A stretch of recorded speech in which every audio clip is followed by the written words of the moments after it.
This is where the wildfire was. We might have been party to it first being reported because we were viewing a house which looks down on this land and the owner saw it. Huge column of smoke going maybe 500 feet up into the air. They called it in.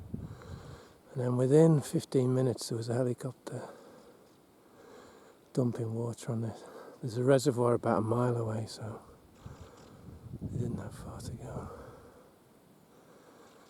But it could have grown into a huge forest fire.